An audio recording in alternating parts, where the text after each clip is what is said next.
Bienvenidos a Cultura Cóctel, el podcast de cultura general, entretenimiento y misterio. Yo soy Diego Oropesa desde el Complejo Arqueológico de Pachacamac. Y yo soy Judith Carrión desde la Ciudad Blanca de Arequipa. Y en esta oportunidad les traemos un Bloody Mary, películas de terror basadas en hechos reales.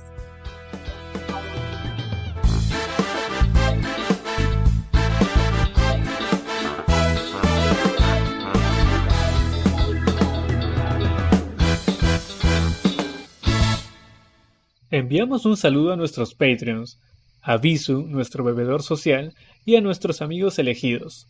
Y además, enviamos un saludo a todos los que nos mandan su apoyo semana a semana. Muchas gracias por su apoyo y recuerden que ya tenemos contenido exclusivo para Patreons y pueden apoyarnos desde $1 al mes. Y ahora sí, que comience el episodio. ¿A quién no le ha pasado alguna vez que comienza a ver una película o algo que dice, bueno, sí, está interesante, esto que lo otro, hasta que ves el famoso letrero de basado en hechos reales y solamente leer eso ya te reinicia el sistema operativo, te hace ver la película con otros ojos, porque, o sea, tratarte de suponer que algo como lo que viste pueda ser, aunque sea remotamente, pero real, que te pueda pasar a ti o a alguien que conoces, es algo ya que te pone los pelos de punta, exacto.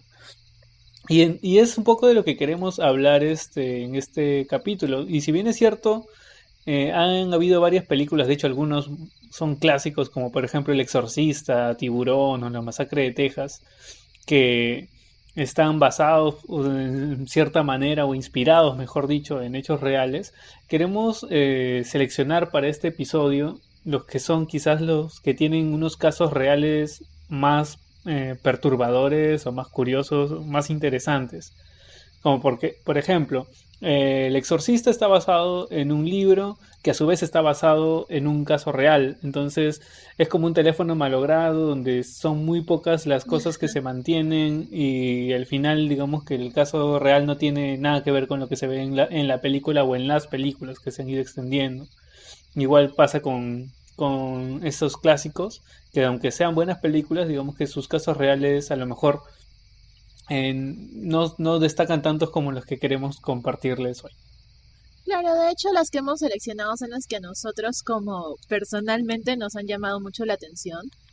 Y como dices, ¿no? O sea, es un teléfono malogrado. De hecho, hay muchas películas y es muy característico que el director elija poner ciertas cosas, exagerar otras, quitar otras, porque la idea al final de una película no es mucho como que no es un documental, ¿no? O sea, es una película comercial que tiene que llamar la atención. Entonces, pues obviamente el director y los guionistas van a hacer todo lo posible por lograr su cometido. Pero te juro y les juro amigos, que hay ciertos casos en los que ni siquiera el cine se ha podido plasmar todo el caos que transmiten leer o investigar sobre el caso real, ¿no? Porque si bien es cierto, puede que el caso real no hubiera sido tan sonado, porque, o sea, a ver, una historia real que si tú te pones a pensar y te pones en el lugar de la persona que lo sufrió, puede ser que te afecte mucho personalmente, pero puede ser que en la pantalla grande no termine siendo tan llamativo, ¿no? O sea, te parecería más estar viendo como que una noticia o, como decía, un documental. Entonces, esos casos reales son de los que vamos a hablar ahora y esas películas son de las que vamos a hablar ahora. Exacto. Es que también hay varios tipos de películas de terror, ¿no? O sea, quizás asociamos un poco más el tema sobrenatural, fantasmas y este tipo de cosas, pero quizás son las que son más subjetivas, porque digamos que no son algo muy evidenciable. Pero también hay otras películas que a lo mejor se pueden tratar sobre crímenes, asesinatos y que quizás ese tipo de películas te hacen empatizar un poco más con la víctima, no sentir esta sensación de acoso, esta sensación de tensión al ser perseguido por alguien, que es un sentimiento quizás más humano que quizás los temas sobrenaturales que afectan más a las personas que tengan más superstición o más sensibilidad para estos temas. Claro, o sea, es decir, en las películas en sí hay tipos de cómo causarle terror al espectador, ¿no? Puede ser por el tema de que te meten todas las escenas, incluso las escenas clásicas, ¿no? Las de que la música, los colores o las escenas en las que se van acercando despacito, y ya sabes que va a saltar algo y aún así se te para el corazón. Sí, te van preparando el ambiente de tensión. Sí, horrible. Bueno, pero ya, hablando ahora sí en general de los casos de los que vamos a hablar, y mencionábamos que hay algún tipo de terror que viene de estas cosas paranormales, muy de espíritus y así, y vamos a hablar entonces de... El exorcismo de Emily Rose. Se estrenó allá por el año 2005 y quizás sea una de las películas que la mayoría recuerde por este famoso letrero al inicio que decía basado en una historia real, porque quizás no era muy común en esa época. Quizás sea una de las más antiguas que recordamos, porque como ya mencionábamos al inicio, han habido otras películas antes, pero esta de acá, digamos que trata de reflejar el caso desde un punto de vista bastante diferente al de la mayoría de películas, porque lo hace a través de un juicio. Y está basado en el caso de Anneliese Michael, que de hecho era alemana. Y ya hay otras dos películas que también hablan de este caso, que son Requiem, el exorcismo de Micaela, y Anneliese, The Exorcist Tapes. Entonces, todas estas películas buscan lo mismo, pero digamos que la más popular ha sido el exorcismo de Emily Rose, basado en la historia de esta chica. Que si bien es cierto, en la película refleja bastante bien lo que ocurrió en realidad. Lo hace desde un punto de vista que quizás no parece una película de terror. El ritmo es algo un poco lento tal vez, pero a mí me parecía más un drama judicial, porque está contado todo a través de un juicio. Y mientras se van presentando las pruebas, van llamando a los testigos, van contándote, digamos que la historia de lo que pasó. Pero hablemos del caso real. La víctima, Anneliese Michael, que era alemana, de hecho ella pertenecía a una familia muy religiosa, ¿ya? Y ella pues a pesar de que gozaba de muy buena salud, a los 16 años empezó a sentir pues cosas que eran nada naturales, ¿no? Temblores, sentía que el cuerpo no respondía, no le hacía caso, a veces despertaba pues con dolores en el cuello y cosas de este tipo, hasta que al final fue diagnosticada con epilepsia en una institución médica. Y a pesar de la medicación y el tratamiento, ella sentía que todo empeoraba en vez de mejorar.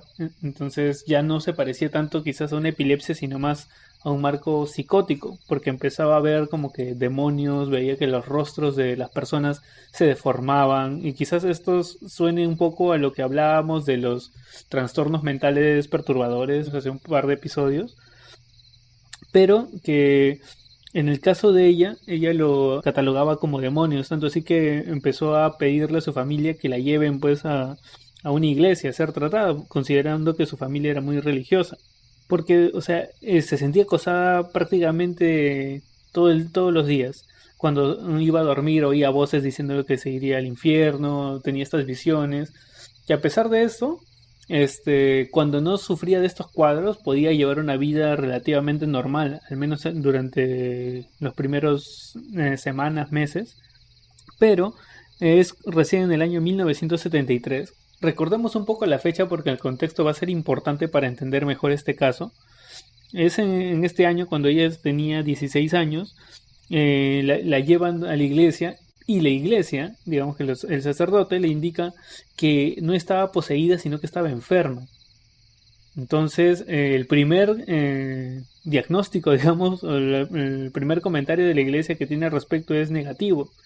No es tratada por esto. Hasta que con el tiempo empiezan a empeorar todos sus cuadros, empiezan a aparecer moretones y mordeduras en lugares a los que ella digamos que no tendría acceso. Y bueno, ella siguió como que con su vida y aguantando estos cuadros, empezó a estudiar, logró ingresar a la universidad, Cuando ella solicitó hacer de nuevo un exorcismo, se lo volvieron a negar porque decían que no poseía las características comunes a una posesión y aparte como tenía novio estaba en pecado. Disque. Pero es que conseguir un exorcismo no es Ujú. fácil, o sea, yo te digo, no es fácil conseguir un exorcismo, porque de hecho bueno, no sé, en ese tiempo, en los 70s, incluso debe haber sido mucho peor, no sé, porque Claro, el Vaticano tiene que aprobarlo sí, expresamente. de hecho te dicen que hay padres que tienen como que la potestad de hacer ciertas cosas, pero un exorcismo no es sencillo, ¿no? Exacto, y todo esto fue tan acumulativo durante meses e incluso años, porque de 1973 que comenzaron los síntomas, recién en 1975 la iglesia aceptó hacer el exorcismo. O sea, todo el año anterior, que había sido en 1974, ella se le había pasado sufriendo estos cuadros y no fue suficiente. Recién, ya en 1975, consiguen hacer el primer exorcismo que fue digamos que bastante revelador porque se consiguió obtener los nombres de los demonios que habitaban en ella. Supuestamente eran 5 demonios, o al menos un demonio en común que había estado apareciendo a lo largo de la historia, porque decía que era el que había poseído a Nerón, a Judas, a Hitler, a Freisman y que incluso era el mismo ¿En Lucifer. serio? Claro, esos fueron los registros que se hicieron. Y luego de esto se empezaron a hacer 1 a 2 exorcismos por semana. Incluso Annelies hablaba en lenguas, digamos que en arameo, en griego, que o sea, en teoría ella no debería saber, pero por ahí se acusaba que como su familia era muy religiosa, hubiera tenido acceso a estos idiomas. Igual son idiomas raros, no es como que, o sea, por más que mi familia sea religiosa, yo te voy a llamar y te voy a decir, "Oh, hijita, ven, te voy a enseñar arameo ya, o sea, no sé, Claro. pero bueno, Sí, o sea, este caso es tan particular porque, o sea, los exorcismos que se hicieron fueron muchos. En la película se puede apreciar prácticamente un único exorcismo, pero en realidad se hacían entre 1 a 2 exorcismos por ala, semana y luego de un tiempo se empezó a hacerse un exorcismo diario y que o sea, eran tan fuertes que los crucifijos salían volando, las ventanas se rajaban, o sea, era de este nivel de intensidad que tenían. wow. Y, o sea, lo triste de este caso es que fue sumamente largo. O sea, no es que en la película, por ejemplo, por cómo está reflejado, contado, da la impresión de que todo fue bastante rápido. Como algo parecido, muy al estilo de lo que ocurrió en la película del Exorcista de 1973. Pero en realidad no, fueron años. Incluso un año después de que empezaron los exorcismos, en junio de 1976, es cuando recién ahí fallece Annelies, que se encontraba demacrada, anémica, pesando 30 kilos. Ala. Y pues muere de inanición. Había pedido pues ser excomulgada y había hablado con sus padres diciendo que tenía miedo de no saber lo que pasaría, que tal vez los demonios se la llevarían. Y al día siguiente de que habla con sus padres es que amanece muerta. Pucha, qué feo. Ahora, yo sabía, según lo que estaba leyendo por ahí, es que Annalise, ¿verdad? Ujú. Sí. Lo que estaba leyendo es que Annalise incluso tenía estigmas, o sea, le aparecían estigmas. O sea, no solo moretones, mordeduras, sino llegó a tener este signo supuestamente divino en algún momento. ¿La estigma? Ajá. En la película sí he visto eso, pero creo que es más por la película, porque no he Ah, ok. encontrado ningún registro al respecto. Sin embargo, lo que sí es, digamos que lo más llamativo de la película es lo que es el juicio y las pruebas que se presentaron. Y lo que ocurrió en el juicio real, digamos que era relativamente parecido, solo que no se enjuició únicamente al sacerdote, sino que también a los padres, Claro, todos siendo es, acusados de muerte por negligencia. claro, Se exactamente. presentaron como evidencia 42 grabaciones de todas las sesiones de exorcismo, donde salía pues Annelies hablando estas lenguas muertas, las que llaman, presentando polifonía, que es cuando hablas con diferentes voces al mismo tiempo. Eso debe ser horrible. Sí, sí, o sea, imagínate hablar y que escuchas una segunda voz, o sea, más grave, más ronca Que hablando por sale del detrás. mismo. Ay, no. Sí, No, al no, no, mismo no, no. tiempo. Y Ah. Y oye, pero. Y lo que hablaba esta mujer en lenguas muertas se llegó a traducir, o sea. sí, sí, de hecho pueden buscar en YouTube, por ejemplo, están la mayoría de sus audios subtitulados y básicamente son como que amenazas, Lo clásico que frases hablan, blasfemas. claro, Sí, blasfemias. sí, pero a pesar de todas estas evidencias, el juez al final indicó que todo esto fue causado pues por la educación religiosa que Mm, tuvo Annelies y que fue su familia la que le hizo creer que estaba poseída y que por ende ella no quiso comer por esto. Y al final fueron condenados a 6 meses de libertad condicional, los padres. tanto a los dos sacerdotes y también a los padres. Mm, Y este caso, o sea, fue tan polémico que no se volvió a aprobar un exorcismo en Alemania. wow. Y eso fue en los años 70. ¿Y O hasta sea, ahora? sí, no han habido más exorcismos en Alemania desde entonces. Wow. Ujú. Ahora que tenemos en cuenta lo que pasó en realidad, hay algunas cosas de la película que me parecen bastante llamativas, que son, por ejemplo, el tema del origen de cómo empezó todo. Mientras que en la historia real no queda muy claro de cómo empieza todo, en la película pues da la impresión o sugieren de que fue por un incubo, que son estos demonios que digamos que toman posesión sexual de su víctima.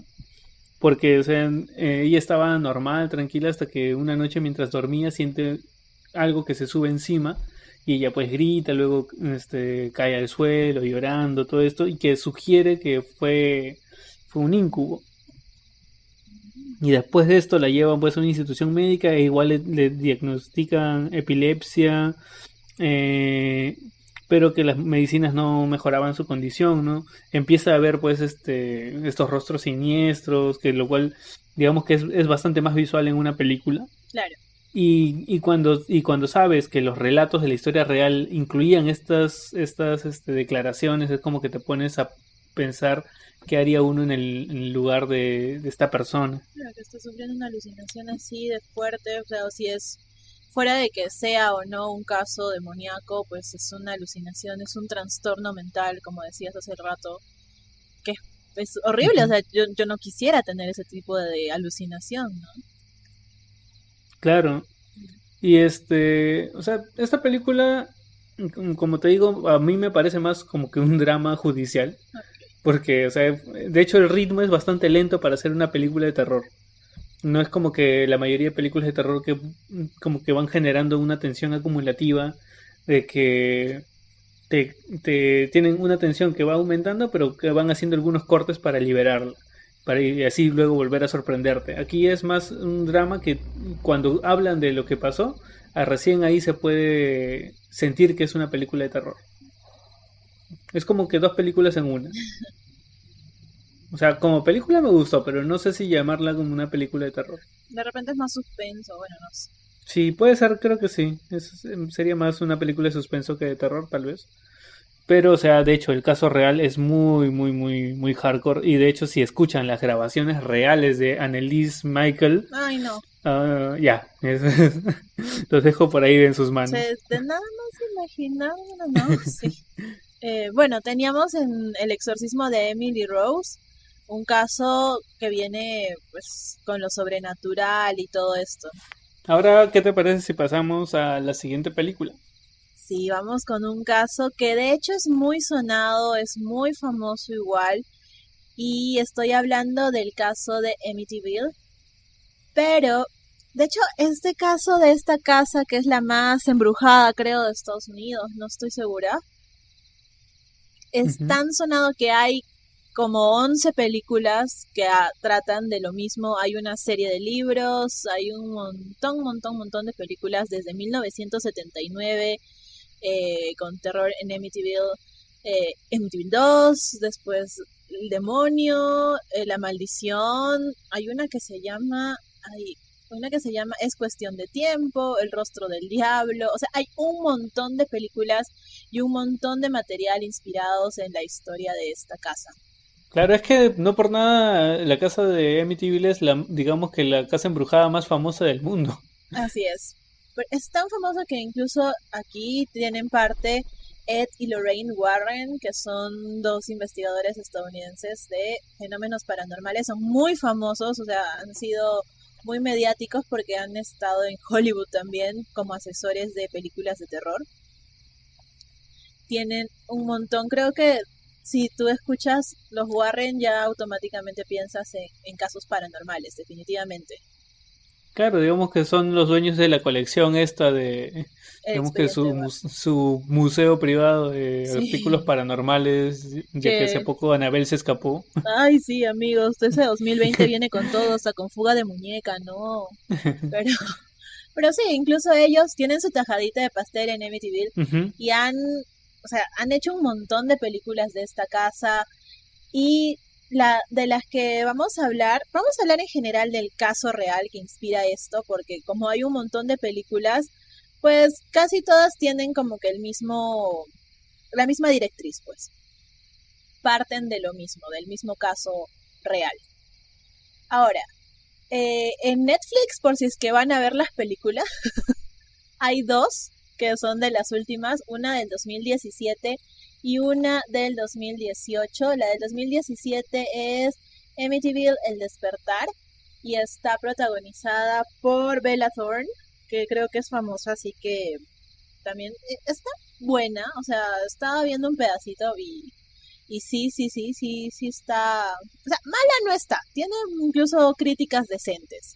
Este es del 2017, pero hay otra que es del 2018 que se llama Los asesinatos de Amityville. Esa está también en Netflix y esa es la que yo he visto y esa es la que les recomendaría ver porque pues está buena y esa es la que narra en sí el origen de todo el mal, por así decirlo. El por qué se pone en el ojo público esta casa, ¿no? De dónde parte todo. Como les decía, hay películas desde el 79 y es porque el caso real data del 15 de noviembre de 1974. La mañana del 15 de noviembre de este año, toda una familia es encontrada muerta,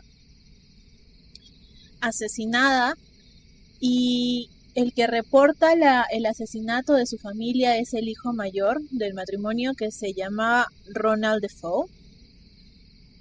Y lo característico de esto es que cuando encuentran a todas las personas muertas, incluyendo a dos pequeños, eran el papá, la mamá, dos hermanas y dos pequeños más, que eran, creo que el último, el más pequeñito, tenía 7, 8 años. Algo sí. O sea, fue toda la familia, literal, pues todos. Sí, literalmente toda la familia menos el perpetrador del crimen, que es Ronald. A todos los encuentran muertos con disparos en la espalda, excepto por la mamá. La mamá tenía el disparo en la cara, pero todos estaban en sus camas, boca abajo, con los brazos cruzados y con un disparo en la espalda. Se dice que Ronald, después de haber realizado el crimen, pues esconde la escopeta con la que mata a toda su familia y se va a un bar. Se va al bar, llega desesperado diciendo que creía que habían matado a sus papás y que había sido un hombre y que él creía que los habían matado y que por favor que lo ayudaran, que no sé qué. Entonces, con un amigo de él, que estaba con la compañía de otras personas, es que ellos regresan y llaman a la policía. Él incluso tiene todo como una crisis diciendo que él no va a entrar, que no sé qué, y, y cuando entran encuentran la escena macabra de toda la familia muerta. Y él decía que podría haber sido un hombre, un viejo, un mayor que había tenido problemas con el papá, pero o sea, le dicen, ok, puede haber sido él, ok, Ya. listo, comienzan a tomar. Incluso, me acuerdo que decían que eh, podía estar ligada a la mafia y a Ronald lo ponen como en protección de testigos para que no le, porque si es que venía la mafia por él, ¿no? A, entre comillas, acabar el trabajo. Pero luego de seguirlo investigando y seguir indagando en el tema, se dan cuenta que no, pues o sea, la escopeta que estaba en la casa era de Ronald, tenía sus huellas y sus amigos incluso dicen sí, o sea, él tenía un problema con las armas, le gustaban mucho las armas. Y cuando lo vuelven a interrogar, pues caen en cuenta que él había sido el que había asesinado a su familia. El abogado de Ronald Defoe pide que le bajen la condena porque él alega demencia. Él dice que su cliente había estado teniendo alucinaciones y su cliente había escuchado voces que le decían que mate a su familia. Sin embargo, pues no se prueba nada y se le condena a Ronald Defoe por 25 años de cárcel por cada víctima. O sea, son 150 años de prisión. Sí, pues, ahí en Estados Unidos las penas son acumulativas, así que no es extraño ver Sí, esas sentencias de más de 100 años. así es. O sea, incluso creo que en Estados Unidos te dicen, estás condenado como a 5 cadenas Sí, perpetuas o sí, cosas cierto. así. Es como que te mueres, no, sigue cumpliendo. Imagínate, ¿no? Que Tienes que te morirte de mueres, nuevo, amigo. resucitas y dices, yeah, no, no compare. No, de nuevo. Exacto. Y bueno, este es el caso que da como que inicio a todo, al ojo de la tormenta dentro de la casa de Amityville, que quedaba en el 100, bueno, queda en el 112 de Ocean Avenue. Y de hecho hay algo que sale en la película y que, no es nada creepy. Bueno, a mí me parece creepy porque justo fuera de la casa hay un cartel que dice High Hopes, que es como que altas expectativas, grandes esperanzas, Ya. eso, grandes esperanzas. Entonces, tener un letrero que dice grandes esperanzas afuera de una casa donde hay asesinatos es como que de... sí, qué emoción. No sé. Entonces, se le conocía así al lugar como High Hopes. Ahora, esta casa, luego de que pues Ronald Defoe esté en la cárcel y todo, un año después se vuelve a vender y la compró una familia que tenía una niña, bueno, tenían niñas. El papá se llamaba George, la mamá Katie, y hay una película, una de las películas, no estoy segura si es la del 79, que está basada en este caso de la nueva familia, Ujú. porque en este caso la familia comienza a sentir como que una presencia demoníaca. El más afectado es el papá, que dice que sentía frío a toda hora, que se dejó de bañar, o sea, como que comenzó a tener muchas alteraciones en su comportamiento normal. Ya. Y la mamá comenzó a ver cosas muy raras, se aparecían manchas en lugares en los que no podía haber una mancha y después desaparecían. Hay una escena que es muy famosa, creo, de un montón de moscas saliendo de la boca de un sacerdote Ya. que había ido como a ayudar y que habían un montón de moscas en la casa y incluso ellos dan una entrevista en un programa real, o sea, eso sí es real, real, y ella decía, no, puedes ver 2 o 3 moscas, ya bueno, en una casa, pero cientos de moscas en época de invierno alrededor de, no sé, de un lugar que está completamente limpio es súper raro. Y la chiquita, una de las chiquitas, una de las niñas de la familia comenzó a ver a una, como que a un amiguito imaginario que le decía Jody, que llegó a ser tan fuerte la presencia de este amiguito imaginario que ya incluso sus papás comenzaron a verlo. Y pues obviamente la familia salió, pero disparada de la casa, no pudieron ni sacar sus cosas. Pero la gente creía que lo único que ellos querían era publicidad y dinero. Porque cuando ellos compran la casa, ellos sabían lo que había pasado en esa casa. Entonces, ahí es donde vuelven a aparecer los Warren, los llaman, y los Warren hasta ahora se arrepienten, dicen, de haber entrado ahí porque sí sintieron una presencia demoníaca. De hecho, llevaron un camarógrafo y tomó una foto de larga duración en la que se ve en una esquinita del lado izquierdo a un niño. Que si ya han visto la portada. Ajá. Claro, esta ha sido sacada de esta casa justo esta Sí, fotografía. de Amityville. Exactamente. Y eso es lo que se ve. Y cuando se hace la comparación del rostro, resulta ser el niño, el menor de la familia de Fogg. Tiene los rasgos muy similares al niño. A Joe creo que se llamaba el chiquitín.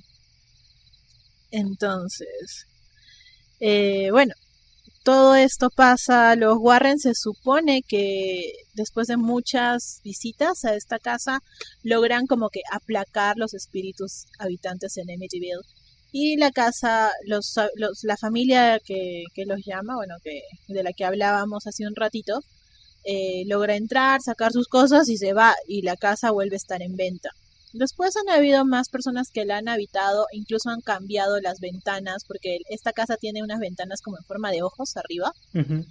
y las cambiaron, las pusieron cuadradas como para disimular, cambiaron el número, o sea, de que era 112 de Ocean Avenue, pusieron que era 109, para como que evitar a tanta gente que esté ahí pendiente. Buena estrategia. Sí, pero no sirvió de nada. Y varias personas han ido ahí, se toman las fotos y todo esto por lo mediático. Incluso hay fotos de gente que pasa por ahí y pues se ven cosas raras en las ventanas y bueno, eso es lo que dicen, ¿no? Ahora, mira, yo creo que también es como que el hecho de que la gente dice, yo veo, cuando tú vas a no sé, nunca has hecho un experimento social de quedarte mirando hacia un punto en la calle, Uh-huh. así como que mirando hacia arriba, y toda la gente comienza a verlo, como que incluso si tú dices, wow, y la gente también dice, sí, wow. O sea, ya, algo así, yo lo veo personalmente desde ese modo, desde ese punto de vista, en cuanto a lo que causa todo el revuelo y que la gente que va, o sea, no, cada vez que vayas y tomes una foto no va a salir un espíritu, amiguitos, no es así. Entonces, yo lo veo por ese lado, ¿no? En la parte en la que vemos que toda la gente ve algo y que es todo muy, muy, muy paranormal y todo esto, ¿no? Lo que sí es cierto es que allí sucedió una tragedia. O sea, una muerte, un asesinato múltiple. Eso claro. sí es cierto. Y algunos decían, ahora se dice, incluso que supuestamente toda la explicación sobrenatural o de la posesión o todo ese tipo de cosas eran simplemente como que la excusa o como que la salida que tenía para no ser acusado, ¿no? Pero claro, son especulaciones y no hay manera de comprobar que sea o no sea cierto. Claro, incluso a los Warren les decían que ellos habían sido como comprados, porque después de este caso es que ellos entran a Hollywood, los llaman como te decía, para asesorar películas de terror y todo esto. O sea, como que fue muy mediático, como que fue muy el trampolín a la fama para muchas cosas, ¿no? Entonces, pues no sé. Ahora, centrándonos un poquito en la película, que es la que les decía que está en Netflix, que es la del 2018, narra muy bien lo que pasó, lo que les relataba del crimen de Ronald Dafoe. Le cambian el nombre, nada más le ponen Butch, y como que te da una perspectiva un poco más amplia. Diferencias, pues no sale lo del bar, que él va a pedir ayuda, nada más. Una de casi las últimas escenas es él asesinando a su hermana, que creo que es su gemela en la película, no estoy muy segura. Y que ella pudo haberse salvado porque la chica sale y se va con su abuela y todo, pero ella regresa y decide morir con el resto de su familia. Porque lo que narran en la película, hay algo que es diferente, o bueno, quizás es cierto, pero en los archivos policiales no salen, es que el papá era como que un abusador, o sea, él maltrataba a su familia, a la mamá, a los chiquitos, y lo maltrataba al mismo Ronald, bueno, en este caso Butch, lo maltrataba, Entonces era como que ya había como un precedente del por qué hubiera podido asesinarlos, ¿no? Ujú. Claro, tenía un Como motivo. un motivo, ajá. Ujú. Incluso en la película también pasa algo de la mafia porque se ve que el papá está metido en como que en casos turbios y incluso eh, había un maletín de dinero que se roban y que al final de la película se ve como uno de los jefes de la mafia se lo lleva, ¿no? Como que, ok, ya está pagado. Pero, pero está interesante, sí narra muy bien lo que es la historia real del origen de todo. Y está interesante como película, no me parece mala, me parece hasta entretenida porque te pones a pensar en muchas cosas, pero también o sea, tiene sus momentos, ¿no? Claro. También es un poco chocante por todo lo que es, como decía, el maltrato familiar y la parte en la que, o sea, incluso muestran que Butch, el que va a ser el asesino más tarde, tiene un problema como de alucinaciones desde el inicio, que está muy ligado a que a estos chicos les había enseñado como que cosas paranormales desde chiquitos y ellos lo comienzan a aplicar y sin querer dan a entender que sin querer despertaron a algo en la casa, ¿no? Que ellos dicen, ellos nos cuidaban, o sea, como que había muchos espíritus en la casa que cuando ellos eran chiquitos los cuidaban y cuando ellos comienzan a hablar de que se iban a mudar es que los espíritus se enojan y comienzan a causarle otro tipo de alucinación al protagonista, a Butch, y eso causa la muerte de toda la familia, ¿no? Entonces, Mm. es interesante porque justamente el que ellos digan que hay muchos espíritus en la casa tiene sentido porque según se investigó y según investigaron los Warren, en la casa había al inicio el terreno pertenecía a un ocultista, un mago, un brujo oscuro que era John Catchum y que luego de que muera este señor, él pidió que lo enterraran ahí y así que sus restos están ahí debajo en esa casa y aparte, luego de Ojo. eso, sí, aparte luego de eso, ese lugar fue usado para enfermos mentales, que los maltrataban durísimo hasta hacerlos morir. Entonces como que tiene sentido eso, ¿no? Como que hay mucha carga espiritual ahí, que a lo mejor esos mismos enfermos mentales eran los que, entre comillas, cuidaban a los Defoe hasta cierto punto y que cuando se sintieron que los iban a abandonar, como en American Horror Story que no dejan salir de la casa maldita, así que sintieron que Ya. los iban a abandonar, pues comenzaron a causar otro tipo de alucinaciones, ¿no? Entonces, está bien interesante el caso de Amityville. Así es.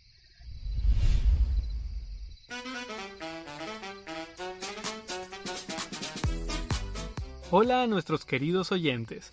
Queremos compartir con ustedes nuestra emoción y motivación por mejorar la calidad del podcast, tanto en producción como en contenido. Para ello nos gustaría mucho poder contar con su apoyo mediante nuestra cuenta de Patreon, en la cual a partir de $1 al mes nos ayuda a cubrir parte de los gastos que se han ido generando y con los que no contábamos al inicio de este proyecto. Agradecemos a todas las personas que nos han ido dando su apoyo en este tiempo y son quienes nos motiva a seguir mejorando. Mediante la suscripción a la plataforma de Patreon podrán acceder a diversos beneficios que van desde saludos en el programa hasta la elección sin votaciones de un tema de su preferencia, pasando por el acceso a un chat exclusivo donde vamos anotando y votando por los temas de mayor interés, entre otros beneficios con los que recompensaremos su apoyo. Muchas gracias por escucharnos y acompañarnos cada semana. Contamos con ustedes y ustedes cuentan con nosotros. Búsquennos en patreon.com/culturacocktail. Los esperamos.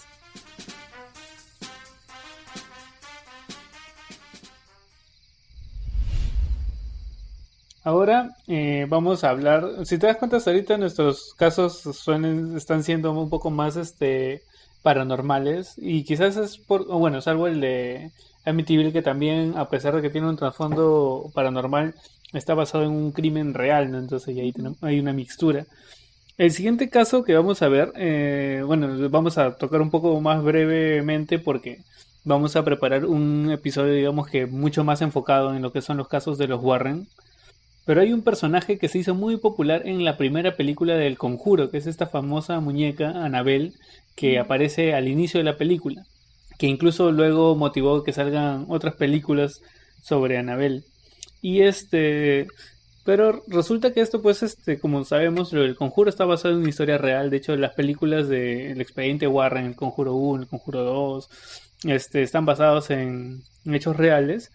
Sin embargo, las películas de Annabelle no lo están, pero sí están, digamos que inspiradas en uno de ellos.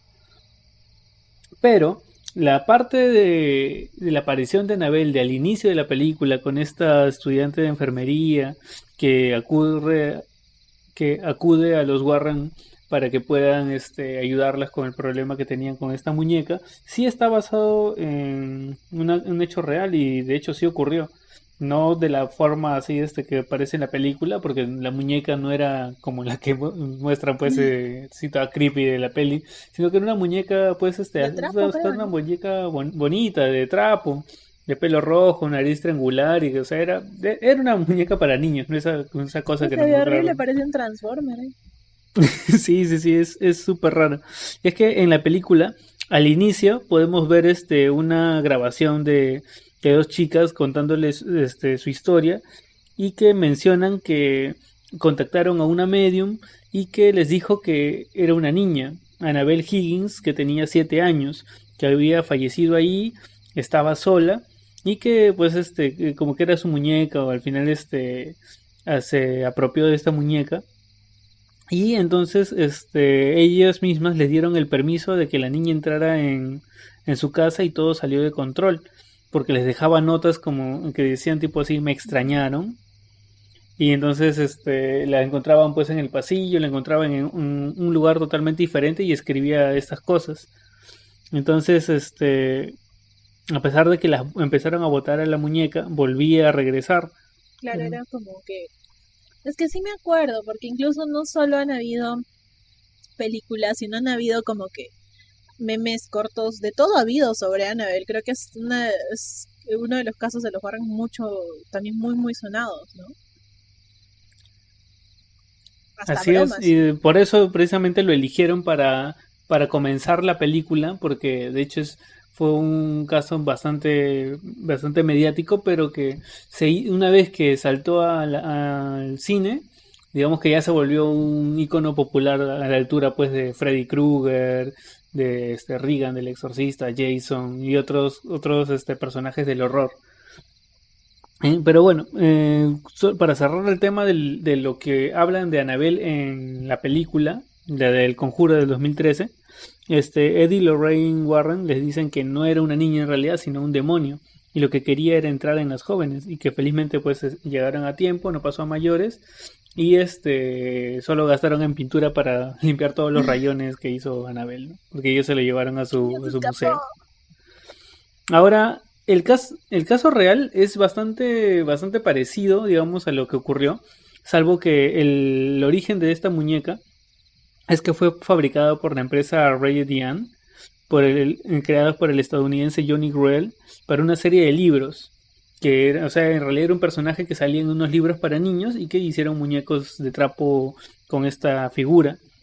Y que algo que muestran en las películas es que la hija del creador falleció a los 13 años, justo un poco después de ser vacunada para la viruela. Solo que en las películas, que ya mencionamos, que las películas de Annabelle no están basadas en hechos reales, solo se inspiran en este personaje que ya habían creado y que ya había aparecido en la película.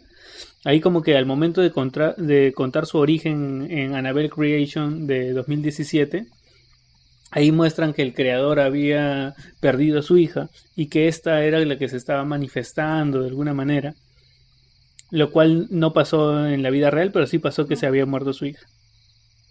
Entonces, en 1970, una madre le regala a su hija Donna, de 20 años, que era estudiante de enfermería, una de estas muñecas, ¿ya? Y ella vivía pues con su compañera de habitación. Y empezó a notar pues que lo mismo que se vio en las películas, que la Se dejaban movía. en un lugar y aparecía en otro, les dejaba notas como ayúdame, me extrañaste o salva a Lu. Lu era el novio de esta chica. Entonces la muñeca encima era serrucho, pues, ¿no? Porque quería con el novio, parece. Y la idea es que, o sea, después de todo esto llegan a contactar a los Warren y efectivamente le dicen que no era pues esta tal Annabelle Higgins, sino era en realidad pues un demonio. Y ya, pues entonces ya el resto de la historia ya se sabe porque ellos se lo llevaron a su museo y se dicen que es uno de los objetos más malditos porque incluso estando encerrado ha causado muertes. La muñeca de Annabelle está expuesta en la vitrina de los Warren en su museo, ¿cómo se llama? En su museo del ocultismo. Entonces, donde tiene pues mucho cuidado, está en un lugar todo completamente sellado y un sacerdote va pues 2 veces al mes a echarle agua bendita. Pero aún así, hace un tiempo, un cura llamado Jason Bradford estuvo de visita en la casa de los Warren y cuando se acercó a la muñeca, como que la amenazó, le dijo, tú ya no puedes causarle daño a nadie, Anabel. Y el padre pues casi se mata en un accidente de auto luego de dejar la casa. E incluso hubo un par de jóvenes que llegaron a visitar este museo, se burlaron de la muñeca y luego de que se fueron, el joven que conducía la moto se estrelló contra un árbol y él murió instantáneamente y su novia pues estuvo hospitalizada por un año. ¿En serio? Sí, de hecho hay muchos objetos malditos de los cuales podríamos hablar en otro momento, porque hay objetos cuyos portadores han sufrido tragedias por ellos. Y digamos que la muñeca de Annabelle es uno de estos objetos. Que son cosas que ya uno puede decir son coincidencias, pero deja espacio a la duda. Sí, qué miedo. Así es. Ahora, ¿qué te parece si vamos con la última película de la noche? Ok. Estábamos hablando que hay casos paranormales, objetos paranormales, agua bendita incluida. Pero ¿qué pasa cuando la historia real es mucho más cruel que la historia que hemos visto en pantalla? Chan, chan, chan. Chan, chan, chan. ¿Qué pasa cuando verdaderamente uno le termina teniendo más miedo a las acciones que pueden realizar uno como persona con maldad, no sé, con premeditación, en causarle daño, en causarle dolor, sufrimiento a otras personas? Que tenerle más miedo a eso que tenerle más miedo a un demonio, ¿no? O sea, a veces de verdad uno tiene que tenerle más miedo a los vivos que a los muertos, ¿no? Así es. ¿Y por qué? A ver, ¿qué película es? Es una película bastante curiosa. Estoy hablando de La huérfana del 2009. Esta película trata sobre una niña llamada Esther. Y decimos niña entre comillas porque nomás no era una niña. Resulta que, bueno, adoptan a esta chica, adoptan a Esther, una familia que la señora había tenido un problema anterior con lo que era el alcohol y había perdido un niño, una niña. De hecho, la película inicia muy extraña, con ella yendo como que a dar a luz y la enfermera con una sonrisa bien macabra empujándola mientras ella se desangra y le entregan nada más la escena de que abre la película es así de macabra, le entregan un niño muerto y es como que todo muy entonces ahí te das cuenta que la película no va a ir bien, o sea, nada bonito va a pasar ahí. Entonces esta señora que ha tenido como que problemas con sus embarazos y todo, tiene ya 2 hijos. Uno, el mayor, que es un chico que pues no tiene mucho interés en lo que hace la mamá. Su hijo Daniel tiene 12 años y tiene una niña menor que se llama Max, de 5 años. Y Max es casi totalmente sorda. Y la señora tiene mucho amor por la música, o sea, ella enseña piano. Ya. Entonces es como que no tiene como que esa pegada con sus 2 hijos ya existentes ahí. Entonces deciden adoptar a una más. Cuando van al orfanato encuentran a esta chica que se llama Esther. El señor tiene una conversación con ella y deciden adoptarla, para no hacerles más spoilers. O sea, deciden adoptarla, la llevan, como que la chiquita se lleva bien con la abuela, se lleva bien con el perro, se lleva bien con Max, se lleva bien con todos. El único que la veía así como rara era el niño, Daniel. Fuera de eso, todo bien con ella.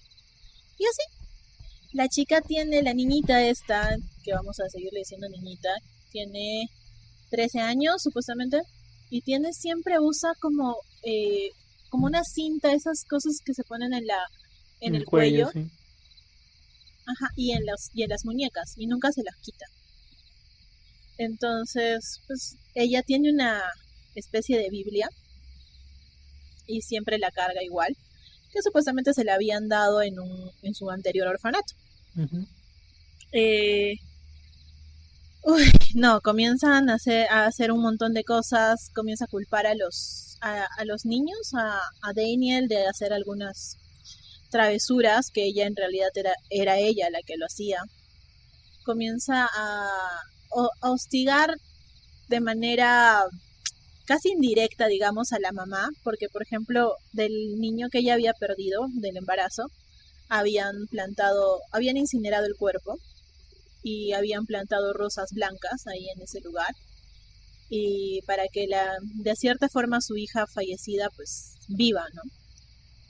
Y cuando está en una crisis nerviosa la chiquita esta va, corta las rosas blancas y se las entrega, no toditas las corta, y se las da, toma. Y la mamá como que y cosas así, ¿no? Incluso hace que castiguen al chiquito, a Daniel, porque, o sea, a esta chiquita, a Esther, la bulean en el colegio, una niña la bulea, le hace bullying, y ella, Esther, en venganza le empuja desde el resbalón desde un resbalón, y la chiquita se dobla el tobillo. Y Max, la hermanita sorda, la cubre, ¿no? Dice, no ha sido mi hermana, o sea, esta chiquita se resbaló. Pero el man, Daniel, sí dice, ella no es mi hermana. Y lo castigan. Muy chibolo. Y así ya. Incluso en la película, la niña esta Esther mata a la monja, porque la monja del orfanato estaba yendo a advertirles a los papás que esta chiquita tiene algo raro, y la mata, esconde el cuerpo, no. Entonces todo esto pasa, y visualmente tú lo miras y te quedas pensando en lo que, pucha, es una niña asesina, ¿no? Sí. Hasta que casi al final de la película, uno de los doctores te explica que no es una niña, que tiene 33 años y que es una mujer de 33 años psicópata que incluso en un punto quiere seducir al papá de la familia y quiere asesinar a todos, ¿no? Y tú te quedas pensando de, ¿what? No manches. Al final de la... Sí, no manches, o sea. Pero mira, esa es la película. El caso real es igual no sé, ¿cómo se diría? Perturbador, no es... Ajá, sí, de perturbador y raro. Pero ¿sabes qué? A mi parecer, es mucho más cruel. A ver, el caso real se da en República Checa en el 2007 y la protagonista, la protagonista no se llama Esther, se llama Barbora Slorkova. Es una chica que, como en el caso de la película de la huérfana, sufre de hipopituitarismo, que es un trastorno en la glándula hipófisis que hace que no haya la cantidad suficiente de hormonas en el cuerpo. Entonces afecta mucho al crecimiento, y las personas que lo padecen se ven mucho más jóvenes de lo que en realidad son. Incluso se llegan como que a estancar, parece que se estancaran en una edad. Entonces, por eso es que esta chica Barbora tenía la apariencia de tener 13, 14 años, como en el caso de Esther en la película. Esto me recuerda a cierto tipo de películas de anime que te muestran Entonces, con este hipopituitarismo, aparte de esto, Bárbara, nuestra Esther de la vida real, sufría de muchos trastornos mentales, se le diagnostica psicosis y un problema de crueldad, o sea, ella disfrutaba de hacer sufrir a la gente, así como Voldemort, que disfrutaba de hacer sufrir a los niñitos de su orfanato, igualito. Referencia hipotética, check. Era check. Entonces, ella disfrutaba del dolor de las otras personas. Tanto así que la internaron en un psiquiatra y ella cuando sale de ahí se da cuenta que se puede hacer pasar pues por una niña y que la policía no la va a buscar porque es una niña. Entonces, y que gracias a eso puede sacar provecho a su enfermedad, bueno, a su trastorno hormonal para hacer fechorías. Así es que llega a presentarse a una mujer que se llama Clara Maurova, que se presenta a ella y como una niña de 14 años abusada, que se acababa de escapar de su casa y que la habían abusado sus papás y que no sé qué, y la convence a Clara Maurova de adoptarla sin ningún tipo de trámite. Yeah. ¿Qué pasa? Que Clara Maurova tenía un pasado. Clara sufría de esquizofrenia. Y tenía una hermana que se llama Caterina. Ambas tenían este problema psiquiátrico, sufrían de episodios esquizofrénicos. Y aparte que habían tenido como que un tiempo de tener visiones como las de Juana de Arco, en las que ellas decían que ellas tenían una misión en la vida y que estaban buscando cuál era y que, o sea, no estaban bien, totalmente bien a nivel psicológico, las dos hermanas. Clara, sin embargo, había tenido como que sus episodios de estar mejor, más lúcida, y había intentado llevar una vida normal hasta el punto de haberse casado con un tipo que era mucho mayor que ella, y con él tuvo 2 hijos, que se llamaban André y Haku, de 8 y 10 años.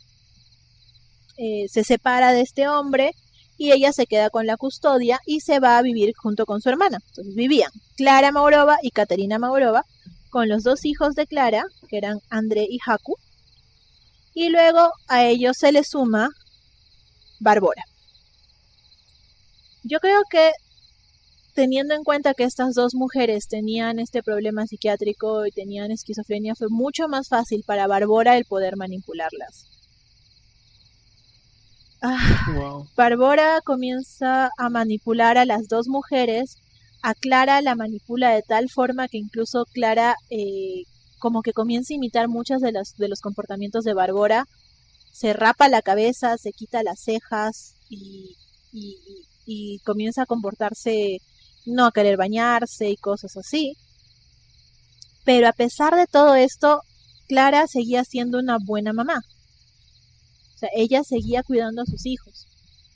Entonces, ¿qué hace Bárbara? Bárbara, como en La Huérfana, como en nuestro caso de Esther, comienza a hacer maldades en la casa y comienza a culpar a los niños, haciendo que Clara y Caterina se cansen de los niños porque los consideraban muy malcriados, muy traviesos, y que comiencen como que a agarrarles hasta repudio. Para que la prefieran más a Para ella. esto, exactamente. Incluso decían que era probable que Bárbara estaba enamorada de Clara y que por eso es que como que tenía esos celos enfermizos. Ok, hala, qué hardcore. Sí. Pero no, eso no es todo. O sea, Bárbara, dentro de todo esto, estaba unida a una secta que se llama el Movimiento Grial. El Movimiento Grial tiene como líder a un tipo que le dicen el Doctor. Y esta secta se caracteriza porque el Doctor o su líder se comunica con el resto de sus acólitos, no sé, por medio de mensajes de texto, como que dándoles tareas que hacer. Este movimiento se dice que impulsa el canibalismo, la promiscuidad y el incesto para mantener la energía pura, para poder, o sea, relaciones entre familia para mantener, entre comillas, la energía pura. Sí, y las une a eso. Entonces, sumado a todo el mal, la manipulación, también las mete a una secta. Lo peor viene a partir de esta manipulación, y a partir de que ella culpaba a los niños de cualquier cosa que pasara en la casa, se convierte en un infierno para los niños. A diferencia de la película, que en la película, pues la mamá es la que casi se lleva la peor parte. Bueno, no, en la película también el niño de la familia se lleva la peor parte. Cuando trata de descubrir a Esther. Pero en la vida real, estos dos niños eran mucho más inocentes, eran muy pequeñitos, y Bárbara convence a Clara y a Caterina de encerrarlos en jaulas en el sótano.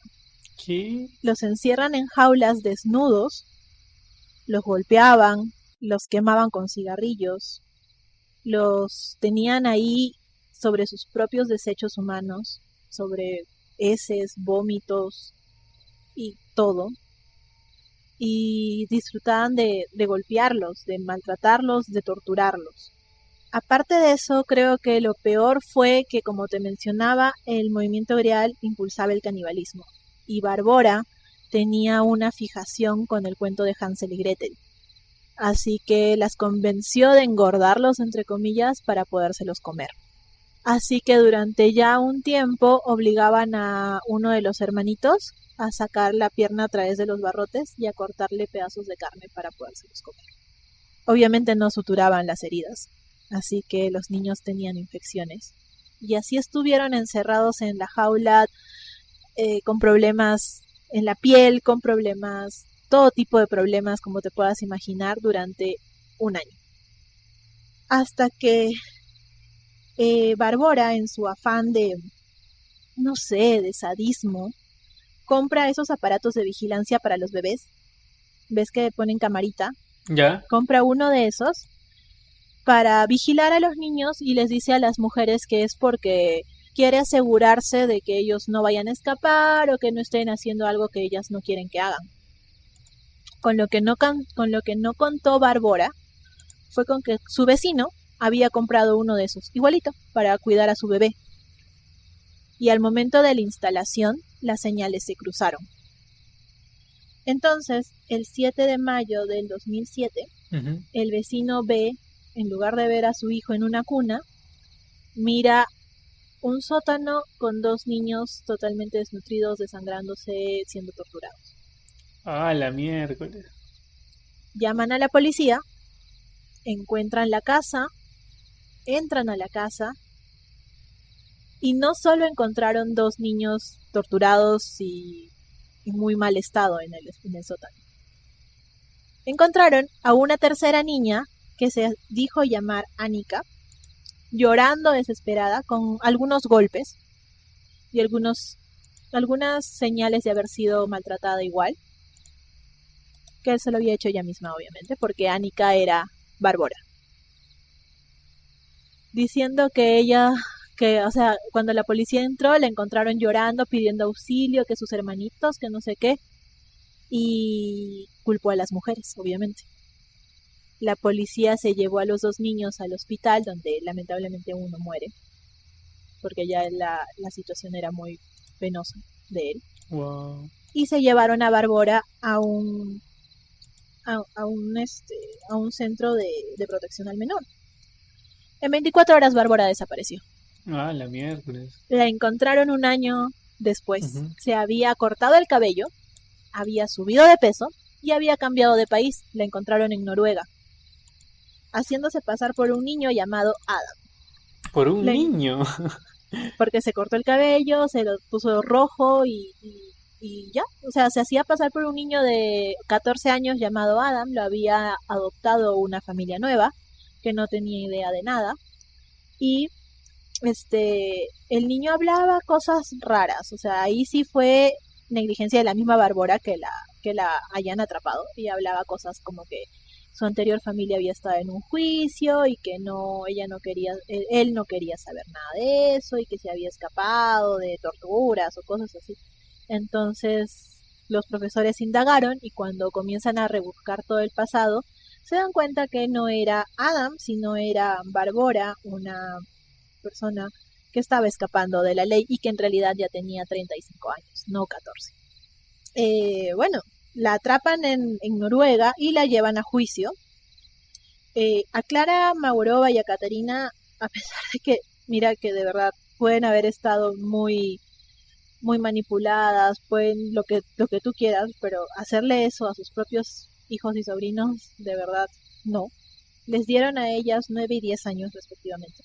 Y a Barbora la consideraron en Noruega como solamente autora intelectual y por eso le dieron nada más que 5 años de cárcel. ¿Qué? ¡Hala! Sin embargo, Barbora apeló a su buen comportamiento y en el 2011 fue liberada. Con eso estoy, wow. Así es. Y hasta ahora no se sabe el paradero actual de Barbora. Así que podría estar por ahí fingiendo ser una niña de 16 años. O sea, 17. Así que wow. Esa es la verdadera historia en la que está basada La huérfana, que personalmente a mí me parece mucho más escalofriante y más dura que la historia que vemos en la pantalla grande. Claro, de hecho, y de lejos. Wow. Es horrible. Posiblemente creo que como tiene que ver con tortura a niños, es algo que a veces es un poco delicado Sí. de mostrar en una película de terror. Entonces, puede ser que ese es el motivo de la censura o no De sé. hecho hay grabaciones, o sea, sí hay la grabación del que vio el vecino de los niños en las jaulas, o sea, sí existe. Entonces, es terrible, ¿no? Uno se pone a pensar, o sea, si tú no tienes, tú por ejemplo, tú tienes un hijo, yo tengo mis sobrinos, o sea, conoces un niño pequeño y nada más de pensar en todas las maldades que le hicieron su propia madre y su propia tía, de verdad es horrible, ¿sabes? Sí. Sí, es fuerte, Wow. es muy fuerte, esa es la verdadera historia en la que pues, se basó la película del 2009, La huérfana, que pues, es buena también, o sea, si la quieren ver es una película interesante de ver, o sea, como te digo, la escena que abre ya te deja pensando, aquí no va a pasar nada bueno, amiguitos, así que, pues, así es. Claro, esta película se hizo muy famosa, por el giro que tiene, por el giro de trama que tiene. Ujú. Que bueno, ya le hemos hecho spoiler prácticamente, pero imagino que si están en este punto es porque han visto la Así película, es, que se revela que no era una niña, sino era una mujer adulta. exactamente, o sea, es algo Pero, muy, wow. muy extraño, ¿no? Este trastorno del... Pero sí, esas serían nuestras películas que son así de... no sé, a mí personalmente la que me ha marcado y me ha hecho reflexionar sobre la vida ha sido La huérfana, de verdad. No sé. Claro. Bueno, llegamos al final de esta edición con este aterrador caso. Y esperemos que les haya gustado la selección. De hecho, ahora nos hemos extendido un poco más precisamente porque se trata de nuestro Un cierre de temporada. Prácticamente un Sí. episodio especial que queríamos compartir con ustedes. Y nada, esperemos que ya nos estaremos escuchando en la siguiente temporada que sale dentro de no mucho. Y estaremos informándole de las sorpresas. Así es. No se olviden de seguirnos en nuestras redes sociales. Estamos en Facebook e Instagram como Cultura Cocktail y Cultura Cocktail Podcast. Y pues coméntenos ahí cuál ha sido la película que los dejó más perturbados como a nosotros o coméntenos también si conocen alguna otra película de la que quisieran que hablemos, algún otro caso policial o real que quieran escuchar.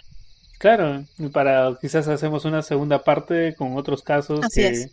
quizás a lo mejor no hemos visto en este episodio y eso sería genial.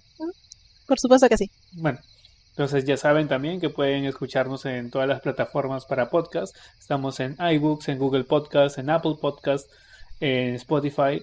Y nada, nos esperamos por ahí y hasta pronto. Bye bye. Adiós.